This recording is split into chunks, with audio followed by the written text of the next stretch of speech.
বাঙালির শ্রেষ্ঠ পুজো দুর্গাপূজা, তার কিন্তু প্রথম ঢাকে কাঠি পড়ে এই রথযাত্রাকে কেন্দ্র করে। তো সেই রথযাত্রা দেখতেই আজকে আমি উপস্থিত হয়েছি হুগলির গুপ্তিপাড়া। প্রায় 286 বছরের পুরনো এই রথ দেখতে আজকে আমি আপনাদের সাথে নিয়ে চলে এসেছি গুপ্তিপাড়াতে। তো বেশি কথা বলছি না এবং শুরু করে দিচ্ছি আজকের ভিডিও। তো দেখতে থাকুন আজকের ভিডিও, যার সমস্ত আপডেট থাকবে আজকের ভিডিও সমস্ত তথ্য দিয়ে। নমস্কার বন্ধুরা, আমি শুভজিৎ। আজকে আপনাদের নিয়ে এসেছি আমি গুপ্তিপাড়া। তো আজকে হলো 16ই জুলাই। তো সকলেই জানেন আজকে হলো রথযাত্রা এবং আমার চ্যানেলের সকল বন্ধুদের জানাই রথযাত্রার শুভ অভিনন্দন। তো বন্ধুরা, আজকে কলকাতার বুকে বা ওয়েস্ট বেঙ্গলের বুকে যারা কলকাতাবাসী তারা যে রথগুলো পায় তার মধ্যে অন্যতম কিন্তু এই গুপ্তিপাড়ার রথ। প্রায় 200 বছরেরও অধিক পুরানো এই রথ। সঠিকটা আমি বলছি 230 বছরের অধিক পুরানো। তো এই রথ দেখতে আমরা এসেছি গুপ্তিপাড়া। তো গুপ্তিপাড়া হলো হাওড়া কাটোয়া মেন লাইনে অন্যতম একটা গুরুত্বপূর্ণ স্টেশন। তো হাওড়া থেকে যদি ডাইরেক্ট গুপ্তিপাড়া আসেন ভাড়া পড়বে ওই 15 টাকা মতো। এছাড়া শিয়ালদাও রয়েছে, শিয়ালদা থেকেও একই 15 টাকা মতোই, তবে শিয়ালদা থেকে ট্রেনের সংখ্যা কম, তাই জন্য হাওড়া আসাটা বেটার। তো চলো এখন গুপ্তিপাড়া এসেছি, গুপ্তিপাড়ার বিখ্যাত রথ। তো স্টেশন থেকে হেঁটে হেঁটে এখন যাচ্ছি ওই রথতলার দিকে। রথতলা এছাড়াও স্টেশনে টোটো রয়েছে, টোটো 10 টাকা মতো ভাড়া নেবে, তবে কিন্তু আজ জ্যামের জন্য কিন্তু প্রচুর টোটো যাচ্ছেও না। তো চলো প্রায় এসে গেছি, গিয়ে দেখাচ্ছি।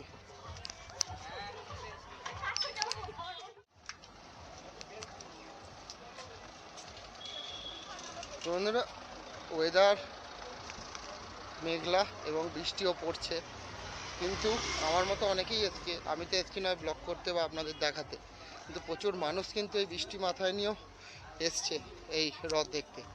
এছাড়াও মাহেশের রথ আছে, আমাদের কলকাতায় অনেকগুলো রথ রয়েছে, কিন্তু তার মধ্যে কিন্তু এটাও কিন্তু এই রথটিও বিখ্যাত। তো এই রথটিকে বৃন্দাবন জিউর রথ নামেও বিখ্যাত। তো চলো গিয়ে বলছি সমস্ত ডিটেলস। তো আমরা মেলা প্রাঙ্গণে প্রায় কাছাকাছি এসে গেছি। দেখো কত লোক, যদি এখনো ভিড়টা পুরোপুরি দেখানো সম্ভব হচ্ছে না, তো আরও কাছে গিয়ে দেখাবো।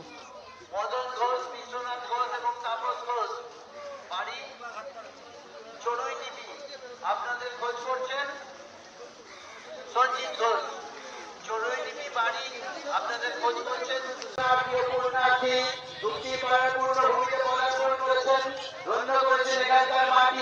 বন্ধুরা দেখছো এই রথ উপলক্ষে পুরো দুপার জুড়ে কত মেলা, প্রচুর দোকান কিন্তু এখানে বসেছে।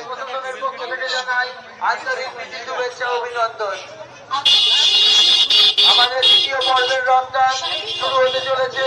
রথ চলার পথে যে সকল অস্থায়ী দোকানদার তাদের পসরা সাজিয়ে বসে আছেন, তাদের কাছে অনুরোধ আপনারা অবিলম্বে আপনাদের পসরাগুলো নিরাপদ স্থানে নিয়ে গিয়ে রথ চলার পথকে সুগম করুন। গুপ্তিপাড়ার বহু প্রাচীন ঐতিহ্যমণ্ডিত জগন্নাথের রথযাত্রা উপলক্ষে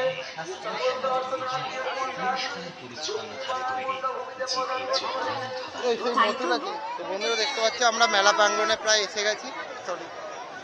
তো এখানে প্রচুর মানুষ, এই দিক থেকে রথ আসবে আর এই দিকে হলো মাসির বাড়ি। দেখাবো রথটা আসুক, তারপরে দেখাচ্ছি। তো বন্ধুরা, রথ প্রাঙ্গণ বা মেলা প্রাঙ্গণে প্রায় উপস্থিত হয়ে গেছি। এটা হলো গুপ্তিপাড়া রথতলা। দেখো এ হলো রথতলা, মানুষ দেখো। মেন রাস্তাটা ছেড়ে সবাই দাঁড়ান, সবাইকে যাওয়া আসা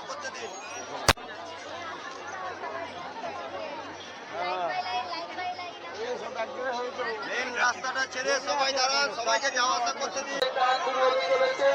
প্রচুর মানুষ কিন্তু বন্ধুরা এখানে এসছে, দেখতে পাচ্ছি আমার চারদিকে। দেখো ঘুরে দেখাচ্ছি, প্রচুর মানুষ এসছে এখানে এই রথটা টানতে এবং রথটাকে দেখতে। দেখো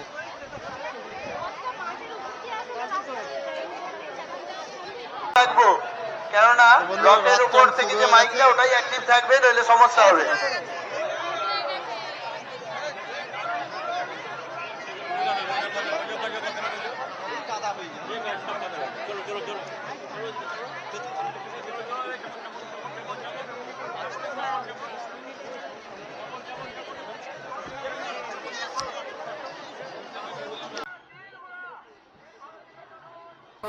তো বন্ধুরা, আমরা প্রায় এসে গেছি গুপ্তিপাড়া রথের সামনাসামনি, কিন্তু এখানে প্রচুর মানুষের ভিড়ের জন্য আমাদের একটা সাইডে সরে যেতে হলো। এই যে পুলিশ দড়ি দিয়ে, প্রচুর পুলিশও দিয়েছে, এটা দেখে লাভ নেই, প্রচুর পুলিশ, সিভিক ভলেন্টিয়ার থেকে শুরু করে বড় বড় পুলিশ অফিসার প্রত্যেকেই এসছেন, এবং দড়ি দিয়ে সাধারণ মানুষকে যতটা সম্ভব কন্ট্রোল করার চেষ্টা কিন্তু তারা করছে নিরলসভাবে।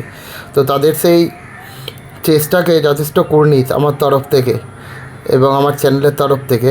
তারা কিন্তু যথেষ্ট পরিমাণে মানুষকে কন্ট্রোল করার চেষ্টা করছে, কারণ আপনারা অনেকেই জানেন যে এই রথ দেখতে গিয়ে কিন্তু বা রথের চাকাতে প্রচুর মানুষের প্রাণহানি কিন্তু ঘটে। তো দেখুন, সামনে রথটা আমার সামনে এসে গেছে, প্রায় কত ছেলে পুলে এসছে যারা এই রথটাকে জানছে। তো এই রথটা কিন্তু প্রায় 36 ফুট লম্বা এবং প্রচুর ভারী, 9টা চাকা রয়েছে এই রথে। তো প্রচুর মানুষ এসছে যারা এই রথটাকে টানছে, দেখতেই পাচ্ছেন। আর এই হলো রথ। তো রথ থেকেও কিন্তু একটি পুলিশ রয়েছে, যিনি রথের ওপর রয়েছেন, তিনি কিন্তু সেটিকে কন্ট্রোল করছেন। তো পুলিশের নিরলস চেষ্টায় এই রথযাত্রা কিন্তু সম্পূর্ণভাবে সুস্থভাবেই পালন হচ্ছে, চোখের সামনে দেখা তাদের নিরলস চেষ্টা।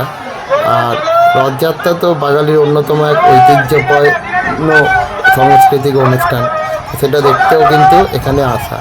তো আমি প্রথমবার এলাম গুপ্তিপাড়া। তো দেখুন কিন্তু কত সুন্দর মানুষের সমাগম এখানে হয়েছে এই রথ দেখতে।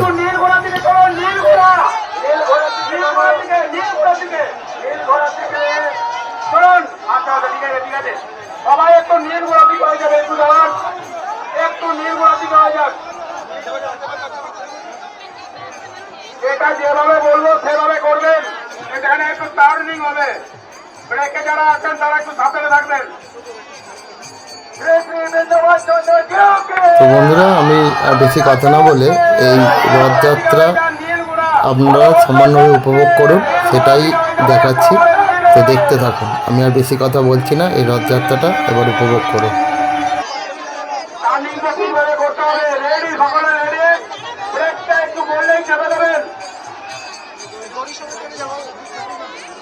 চলুন নীল ঘোড়ার দিকে টান করো, শুরু করো নীল ঘোড়ার দিকে, নীল ঘোড়ার দিকে চলে চলো, চলো নীল ঘোড়ার দিকে, প্রত্যেকে নীল ঘোড়ার দিকে টানুন টানুন। আর ব্রেকটা একটু ছাড়ুন, একটু ছাড়ুন, এখন একটু ছাড়লেন, চলুন টান শুরু করো। আরে দড়িটাকে যদি হয় একটু উঠিয়ে নিন, একটু দড়িটাকে উঠিয়ে নিন, কিন্তু নীল ঘোড়ার দিকে টান হবে, ঘুরে যাবে মনে হচ্ছে না। চলুন সাদা গোড়া দিকে হয়ে যান, সকলে সাদা। চলুন আমি তো চলুন, চলুন সাদা গোড়া দিকে চলুন, সাদা গোড়া, সাদা গোড়া, প্রত্যেকে সাদা গোড়া দিকে হয়ে যান, পুরো সাদা গোড়া, পুরো সাদা গোড়া, পুরো সাদা গোড়া, পুরো সাদা গোড়া।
তো বন্ধুরা শুধু রথ দেখালে তো হবে না, জগন্নাথের মন্দিরটাও দেখাচ্ছি। চলুন এবার জগন্নাথের মন্দিরটা আমরা দেখে আসি, যেটাকে জগন্নাথ জিউর মন্দিরও বলে। কিন্তু এর যে ব্লগ অর্থাৎ গুপ্তিপাড়ার সমস্ত মন্দিরের ব্লগ কিন্তু আমি এর আগে করে গেছি, সেটা আমি লিঙ্কটা আমি ডেসক্রিপশান বক্সে দিয়ে রাখলাম। এবং এই সেই জায়গায় যে সামনে যে মাঠটা দেখতে পাচ্ছেন, এই সেই জায়গা যেখানে কিন্তু রথটা থাকে, এই সমস্ত ডিটেলস কিন্তু আমি গুপ্তিপাড়ার ব্লগে করে গেছি। তো সেই ভিডিওটা আপনারা চেক আউট করতে পারেন এই ভিডিও দেখার পর, সেটা আমি লিঙ্কটা আমি ডেসক্রিপশান বক্সে দিয়ে রাখবো। অবশ্যই একবার এটা দেখার পর সেই ভিডিওটা দেখে নেবে। তো চলুন মন্দিরের ভেতরে যাচ্ছি, আপনাদের মন্দিরটা দেখাই। তো বন্ধুরা এই হলো জগন্নাথের মন্দির। যদিও এখানে 3টি এবং টোটাল 4টি মন্দির রয়েছে, এবং এই মন্দিরের সমস্ত ডিটেলস কিন্তু আমি আমার গুপ্তিপাড়ার ব্লগে বলেছি এবং দিয়েওছি। তো সেটা আমি এই ভিডিওতে আর দেখাচ্ছি না। তো সেবার যখন এসেছিলাম তখন কিন্তু এত মানুষের সমাগম কিন্তু হয়নি, এবারে প্রচুর মানুষ এসছে এবং তাই জন্য আর সামনে যেতে পারলাম না ভিড়ের জন্য। কিন্তু সেই ব্লগে কিন্তু সমস্ত ডিটেলস এবং মন্দিরের সমস্ত বিবরণ আমি বলেছি এবং দিয়েওছি। তো সেই এবার আর দিচ্ছি না। তো মন্দিরের দর্শন করে আমি আপনাদের জাস্ট দেখাচ্ছি মন্দিরগুলো। আর এখানে কিন্তু ভোগ খাওয়ারও একটা ব্যবস্থা আজকে রয়েছে, তো সেটাও আমি দেখাবো। চলুন সেটা এবার দেখিয়ে দিই।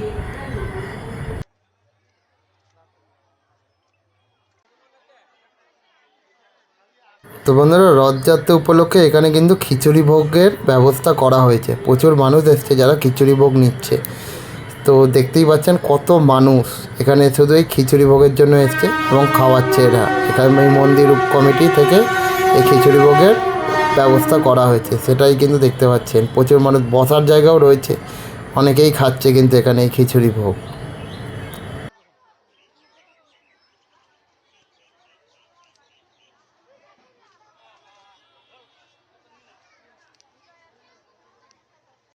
তো বন্ধুরা এখন যে সামনে দেখতে পাচ্ছেন মন্দিরটা, এটা হলো জগন্নাথ দেবের মাসির বাড়ি। এখানে কিন্তু জগন্নাথ দেব থাকবে 7 দিন।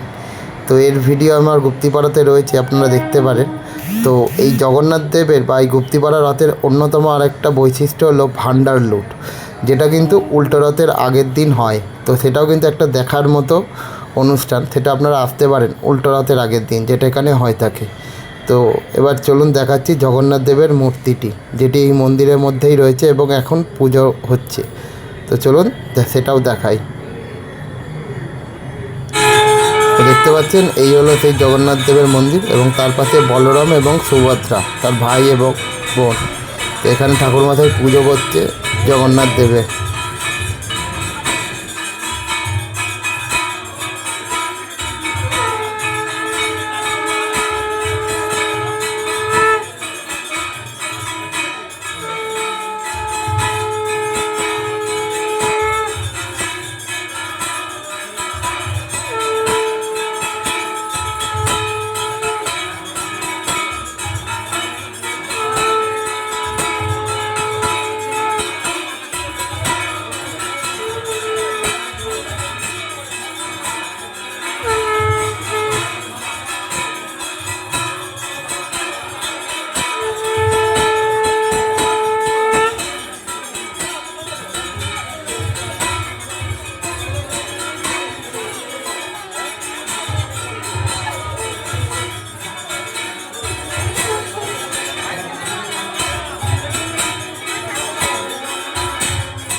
বন্ধুরা গুপ্তিপাড়া রথতলা থেকে গুপ্তিপাড়ার দিকে যেহেতু রথটা মাসির বাড়িটা রয়েছে, তাই ভিড় এড়াতে আমি অন্যদিকে টোটো করে বেহুলা স্টেশনে চলে এসেছি। যেহেতু আমার বাড়ি ফিরতে হবে, বাড়িটা অনেকটাই দূর কলকাতায়। তো সেই জন্য টোটোতে করে আমি এসে গেছি বেহুলা। এখান থেকে আর আমি ট্রেন ধরে চলে যাব দমদম। তো ভিডিওটা আমি এখানেই এন্ড করলাম। আর ভিডিওটা কেমন হলো অবশ্যই কিন্তু আপনারা কমেন্ট করে জানাবেন। দেখা হচ্ছে পরের ভিডিওতে।